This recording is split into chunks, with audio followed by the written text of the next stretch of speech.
Bonjour, voilà, je reviens avec vous sur la maison des nombres, surtout sur la numération. C'est quelque chose dont j'avais oublié de vous parler, c'est de faire des petites étiquettes avec les chiffres écrits. Hein. Par exemple, ici, le 5. Donc voilà. Ensuite, ça serait pas mal d'avoir des maisons des nombres vides où vous pouvez prendre des assiettes ou tout autre support. Et dessus, vous allez mettre, par exemple, voilà, la constellation, le 1. Ici, pour le 3, on met l'étiquette avec les 3 doigts. Et ici, pour le 2, eh ben, on a écrit le chiffre.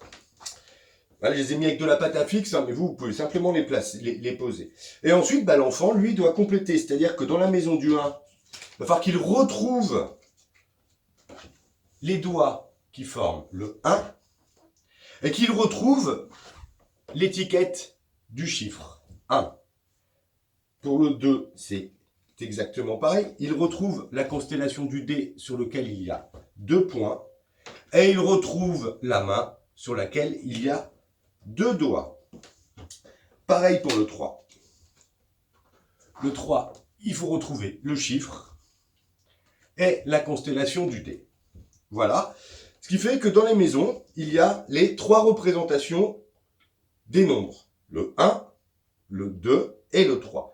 Bien sûr, la même chose pour les moyens. Donc, ici, j'ai mis le 4 et le 5. Hein. Ce qui est important, c'est de varier les représentations. Hein. Sur le sommet de la maison, on met la constellation du dé, on peut mettre les doigts, on peut mettre le chiffre. Il ne faut pas que ça soit toujours la même chose. Et l'enfant, lui, doit après aller retrouver les étiquettes qui correspondent. Donc, hein, bah, c'est exactement pareil.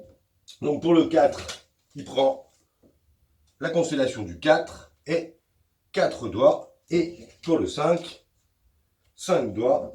Et bien sûr, hop, le chiffre 5. Voilà, ben, j'espère que c'est suffisamment clair. Donc oui, il va falloir préparer des petites étiquettes avec les chiffres. Et ensuite, voilà, on mélange tout ça et l'enfant doit retrouver les différentes représentations des nombres. C'est la numération. Vous pouvez, bien sûr, toujours leur faire rajouter les jetons sur les maisons des nombres, donc en gardant des représentations différentes, et l'enfant, lui, doit venir compléter avec les jetons.